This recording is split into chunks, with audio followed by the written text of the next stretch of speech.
Warning, this episode contains brain food that will lead to improved emotional and social intelligence.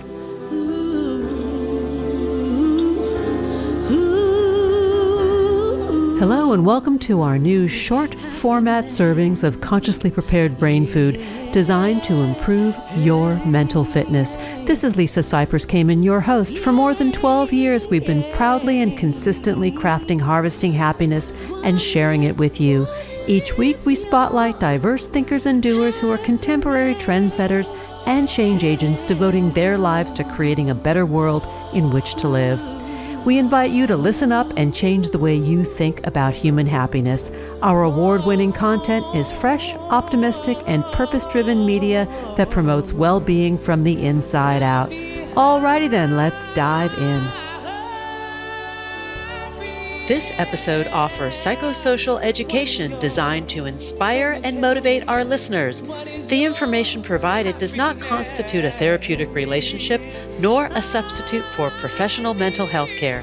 If you are experiencing a mental health crisis, call 911, go to your nearest emergency room, or for listeners in the United States, text 988 for the National Suicide and Crisis Lifeline. Good morning, good afternoon, and good evening, wherever you are. Thanks for joining me on today's show, where you will learn about a caregiver's story when life doesn't cooperate with plans. My guest today is Emma Nadler. She is a psychotherapist and author who reflects on relationships with humor and vulnerability. Her memoir, The Unlikely Village of Eden, is a funny and hopeful memoir about learning to adapt and accept when life doesn't go to plan, redefining community, and creating your own imperfect path. You can get the book wherever you get your books. We're talking about The Unlikely Village of Eden, a memoir. Welcome, Emma. Thanks for joining me on the show. Thank you so much for having me, Lisa. Let's first set this up. Let's talk about Eden and what the memoir is really about. Great. Eden is my daughter. She is now 8 years old, and she has some of the best dance moves I've ever seen, which I think she learned from my mother, and has so much joy and so much vivaciousness. She's also was born with a rare genetic deletion. And so you don't need to be a scientist. Just, I'm going to sum it up. She is missing DNA, and it's a significant amount of DNA.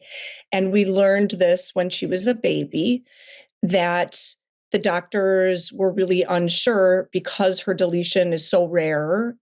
It doesn't have a name. And so there was no map for her in terms of her functioning, how this might affect her, whether she would walk, would she talk, would she be able to live independently someday, how significant would her medical challenges be and her developmental delays. So all of that was unknown when we got her diagnosis. Wow. And I can imagine her being born into this unknown, that it set you and your family on end trying to figure out, how are you going to support this child? How are you going to provide the best life possible for all of you as a unit amidst so much that is unknown and yet to be determined? Exactly. And I think at the beginning, I was so struck by grief and so in the thick of this loss of what I thought my life and her life would be, and then what it will turn into. I was so heartbroken that it was hard for me to focus on much else at that time. And now I really am focused on giving her the best life that she can have. And I feel so much more hope. And that came over time. It came over time through reckoning with the grief, through accepting her fully, which is a practice, right? It's not like an arrival point. I don't think, grief doesn't end. It doesn't have an expiration date, but I have moved through it. And that feels hopeful to me. me, and I hope also to pass that on to readers, because in part this is a book about grief, but it's also a book about finding joy even when things don't go to plan. And I love the term go to plan, it's like it's very succinct. I mean, we all have a vision of how we believe our life should be, and then the universe often upends that plan, Yes. and it's the then what. Exactly, exactly. There's a Jewish saying, that's a Yiddish saying, that's, we plan, God laughs. And I think regardless of, anyone's belief in God, or whatever that means to you or doesn't mean, I think that that can resonate, where so many people have a plan, and I would say most people have a plan for how they think, okay, this is how my life is going to be, and there's a detour, there's a different way, there's something unexpected that comes up that causes us to recalibrate and redefine ourselves. Were you a psychotherapist before Eden was born? Yes, I have been a therapist for over 15 years. So I was doing this work and I was comfortable in my career when I got this and we got this meteor that hit. So I was really committed to continuing as a therapist. That felt very important to me as a caregiver, to continue that part of who I am, and that meaning making part of me. And I really had to fight for that. That was not easy. And I also needed to work. There was a lot of reasons why I wanted to keep it going, but I know I'm not alone, and I really had to fight to continue to work outside the home because my daughter's needs were so great. And let's be clear that Eden's needs are round the clock. So if one is trying to, in the caregiving position, if you're trying to maintain your family life and a professional life, and the needs of your loved one do require, constant care, there are so many stressors that are placed on oneself personally and on the family unit. Yes. Yeah. And I've been fortunate because I've had different privileges. I had the resources to secure care for my daughter. I also had family who was willing to step in and help me. I made friends and connections in a community and was able to do that. And I know that there was a lot of different privileges and also luck involved in that. When you write in your book, The Unlikely Village of Eden, you talk about healing from your own perfectionism. Talk a little bit about that, because I think that's something that most of us can relate to on some level. It's a work in progress. I wouldn't say I am healed, like it's done. Um Thanks for I being so honest. Yeah, I mean I'm not like an after product, right? Like, and even in my memoir, I write, like, I still live with grief. I still have days that are really hard. And the difference is that I approach them in a way now that's different than I used to. But this stuff is still there. I mean, I think usually every human, we have our stuff, right? It's kind of like our life work to do. And so that's why, there's a saying, that's why we have a lifetime to do it. Being Eden's mom has helped me unhook from some of the insidious cultural messages around perfectionism, around mothering, and the pressures, because we're so far from perfect that I really had to depart from that narrative. Like, we're just so far away from it. My daughter lives on a feeding tube. She has significant challenges, including severe autism. It's hard for us to go places with her because of the symptoms of autism. So, like, yeah, having a perfect storyline was not going to work with my life. And I just want to invite more of, this is this is a work in progress. Let's talk a little bit about motherhood itself, right? I think as a mom as well, I think that we all have this notion of what motherhood should look like or what we want it to look like. And then there's the reality, the nitty gritty of what it really is. Hmm. Yeah. I mean, I was already humbled when I had my son. I had this glorious 2-page birth plan that I had laid out about the natural birth that I was going to have with him, and it didn't work out that way. The way that he was positioned, and it ended up being like about a 4-day labor, and it ended in a C-section. And so, like, from the very beginning of when I became a mother, I became acutely aware that, we're not in control. We have influence, and I'm really curious about influence, and I really want to take the action steps I can take to make my life the most fulfilling, meaningful thing it can be. And I'm not in control. None of us are. And there's a lot to contend with in that, but it could also be liberating too, I think, sometimes. I think I see what you're saying in the sense of the potential for liberation, because it offers an alternative that's an off-script alternative, right? Like that you get to design what this thing is going to look like. Yeah. And that we get to be on an adventure, and that we get to continually explore possibilities for what is, and whatever happens, there is choice. I mean, I really resonate with the author Edith Eger and her work about, and so many others, in our field around the choice in our lives and how important that is to look for that and to scan for that, especially in difficult times.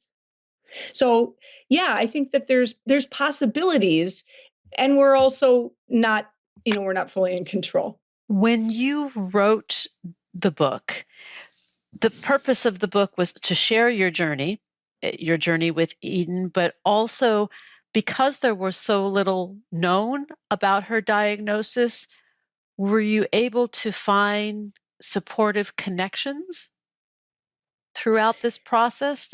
Were you able to connect with other families who experienced this? Through publishing the book? Yes. Yeah, well, it's been wild to have this memoir out in the world, and I've discovered so much so far, including that people in my own life who I'm close with didn't know so much about what we were going through, just because it's not exactly coffee conversation.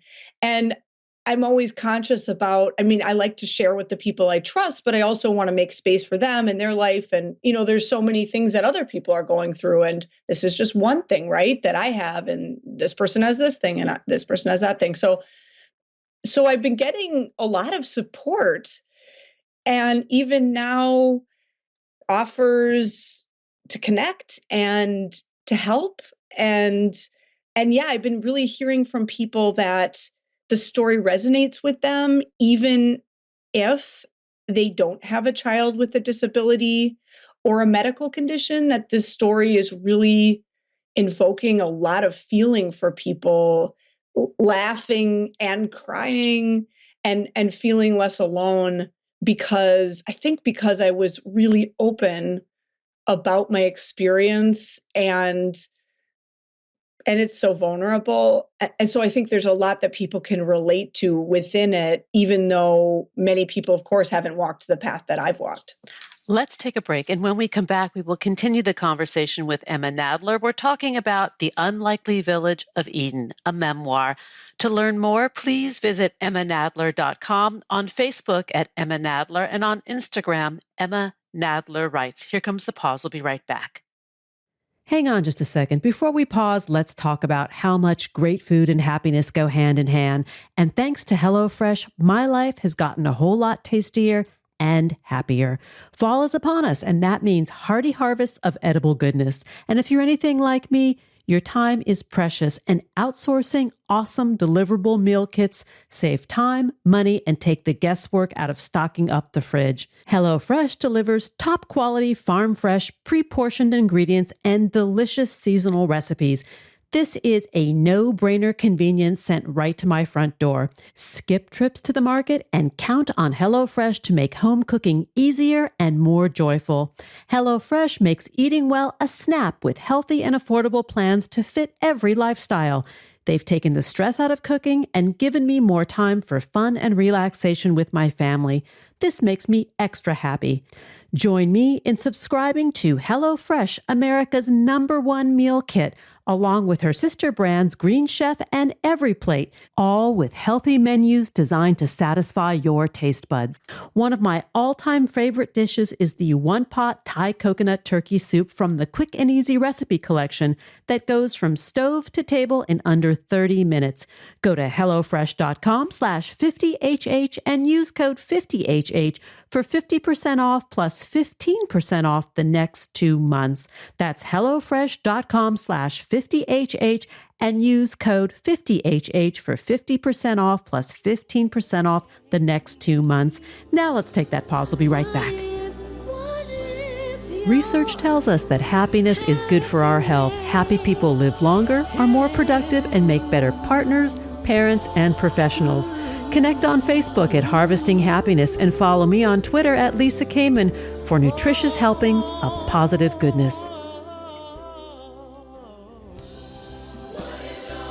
One thing I know for certain, happiness waits for no one, and at times we all need a little support. To learn more about cultivating sustainable well-being at home and at the office, visit harvestinghappiness.com to explore experiential online and on-site optimal lifestyle management consulting services, including recovery fortification and life crisis triage. And we're back. But before we get back to it, let's talk about good focus and productivity.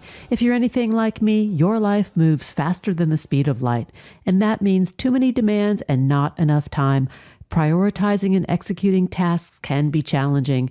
It is impossible to be 100% on point 100% of the time. And that's why I've started using Magic Mind, the world's first drinkable productivity shot made from natural, vegan, keto, and paleo-friendly ingredients without sugar or nuts. I've been incorporating Magic Mind into my morning routine, which has helped me reduce my caffeine intake and improve my energy levels throughout the day, setting me up for success. I'm a health-minded human who is driven by maintaining a healthy lifestyle, and Magic Mind is one of those tools that I use to help me perform well. Magic Mind has helped me improve mental clarity, sleep, boost creativity, as well as reduce anxiety. Made from clean ingredients like matcha, ashwagandha, lion's mane mushrooms, and more, all power-packed into a tasty green power juice that goes down smoothly. I highly recommend Magic Mind to anyone who could use a little magic in their lives to help boost focus and productivity without the effects of mega caffeination. Join me in going from groggy to alert, backed by science and nutrition by going to magicmind.com/harvesting. Get up to 56% off your subscription within the next 10 days or 20% off thereafter using my code HARVESTING20. If you're not completely satisfied, Magic Mind offers a 100% money-back guarantee. There's really no risk, so why not try it? Once again, that's magicmind.com/harvesting and code HARVESTING20. That's magicmind.com/HARVESTING, code HARVESTING20, magicmind.com/harvesting, code HARVESTING20. Now let's get back to it. And we're back, continuing the conversation with Emma Nadler. We're talking about a caregiver's story when life doesn't cooperate with plans. Let's get back to the conversation. So Emma, prior to going to break, you talked about the sensation of feeling less alone in writing this book and then the attention that the book has gotten since it's been published. And I think this is part of what we all need to feel. It's a very visceral need not to feel alone. Absolutely. I think in many ways, especially since the pandemic, and so many technological advances and ways that life has changed for people, that there is a deep need to connect and to be a part of something and to feel less alone. And I think that's something that most people can really relate to and want to explore. How do we be less alone? How do I show up for other people? How could I get people to show up for me? What could it look like to be more in community with others? What would it look like to be less isolated as a parent, as a friend, as a caregiver, as an anyone, Yeah. as a worker?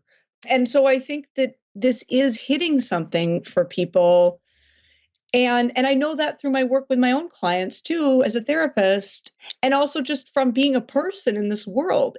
I think we have to work really hard now to not feel isolated. Like, it's actually a modern job to, Yes. right? Like, it has its own set of responsibilities now that perhaps were more built into, village life when we actually lived more in villages, and some people still do, but I think for most of us that isn't exactly how it works. We don't necessarily have a town square where people are gathering. In many ways, social media is our town square, for some at least. And so we don't necessarily have like the physical gathering places that we used to. And so it takes work and energy and intention and conscientiousness to get connected with others and to feel connection, which is something that we are hardwired for and that we all really need, that sense of belonging. Emma, something comes to mind about learning to receive, that part of your journey as somebody who is giving of yourself to others professionally, certainly as a therapist, but the ability to receive the support and attention from others. I'm wondering if that was a life lesson, something that you had to adapt to. Absolutely. Yeah. I did learn that by starting small and by letting in help, and eventually by saying yes when someone offered, and even making requests to the people I loved and knew and trusted. And I think that's how any change happens. It happens in small incremental steps, by trying something and then seeing, how does this feel? How does this go? And the thing about asking for help is it really works. It's Yes, really it does. so much more effective. And you really increase your statistical chances of getting support when you ask for what you want. And so I started doing that and finding that that was really useful. And then it kept going from there. And I'm really interested now in, how do I be a part of the complex web of giving help to others and also receiving help. I don't want to be on one polarity of that. I want to be a part of the complexity and the relational connection of helping and being helped. And that feels satisfying to me and meaningful. So that's what I try to think about. And I think that might be useful to others who are listening, that my guess is, when you're asking for help, you're not only asking for help. Like, that's probably not the only role you have in your life, right? Like, there's many ways that people help, and then it's also okay to be Yeah. helped as And well. sometimes it happens in the same moment, right? That in the helping, in Yes, the serving, we are also helped and sometimes saved. absolutely. And I think that's true in so many ways, including, like, what an honor to be asked sometimes too, to be able to show up for someone, to be able to be a part of someone's life. I mean, I certainly feel like that as in my work as a therapist. Like, it is an honor to get to see people fully and to walk with them, metaphorically, and to really see someone for who they are. So there's a lot of roles where there is symbiosis, and some, like being a therapist, are more absolutely much more focused on I'm here to help you. That's the helper role, so that's a very specific role. But I think that there's a lot of nuance to these things as well. And I also think writing a memoir like this it's your testimonial to being willing to be seen, right? To being willing to be vulnerable. And within that vulnerability is deep strength. I appreciate that. It's felt great.